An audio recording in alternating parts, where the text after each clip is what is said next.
anger is the most toxic emotion. Okay? We all know that. But what do we do with it? We all have it. What do you do with it? Do you project it or do you shove it away? This process helps you take care of it in a healthy way. That's why I got sick. That's why I got cancer. Because I shoved my anger away. Yes, I would shove it away and I'd be the good girl for love. And then one day, my kids would do something and I'd blow up. Is that fair? We feel irritated. What's happening in our body? It's our anger. It's our fear. It's not feeling good enough. That's what makes us all the same. We all have these emotions. And you can sit back and watch your day and watch the people in your life and see people reacting. You can see people withdrawing. And that's the world. How wonderful it would be if everyone could find a way to stay emotionally fit. That's why I'm here. It works.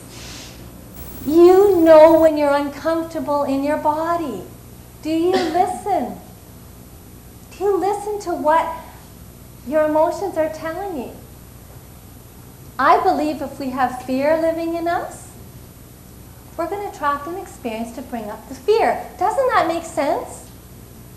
Because if you have taken care of your fear and something happens, you can stay centered because you've taken care of it. So then you can make a healthy choice in that moment instead of making the choice from fear. Then you don't have to, create your future from fear. Instead, you can create your future from peace and self-worth and the connection to all that you are. It's like anger sitting in our body because we've shoved it away. Somebody's hurt us, someone's not called us back, we don't get a certain sale, something happens and we just keep shoving away.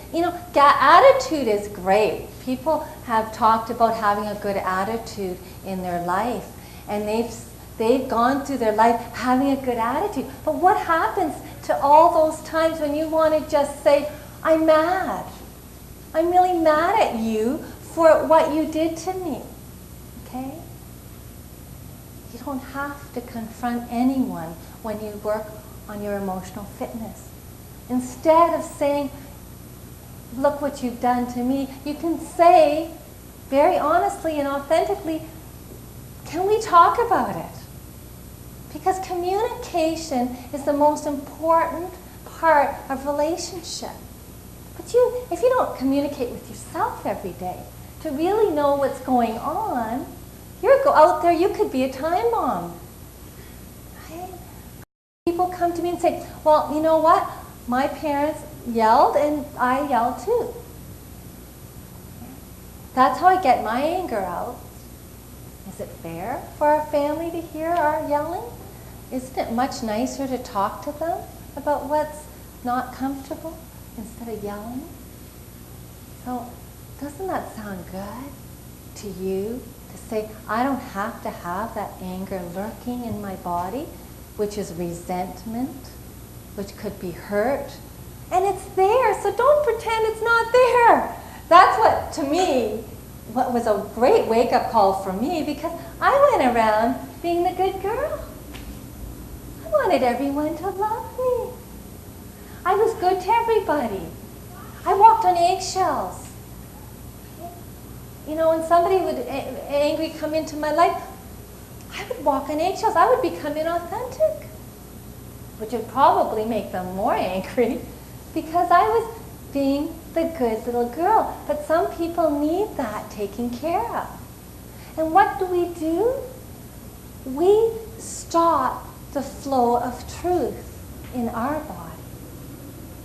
So if somebody is angry and comes into your space, wouldn't it be nice to say, what's going on? How are you feeling?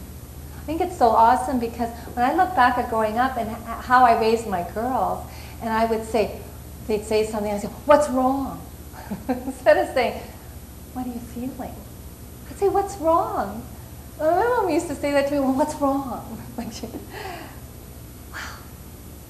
We're teaching our children that it's wrong to have a feeling, or whatever they're feeling is wrong. If we can just say, how are you feeling? But we have to do that to ourselves every day. Before we get up and go out of our home, we should get up and say, how am I feeling? But then what do I do with it? Usually we shove it away. But if you have a little exercise that you can do that could change that, wouldn't it be wonderful?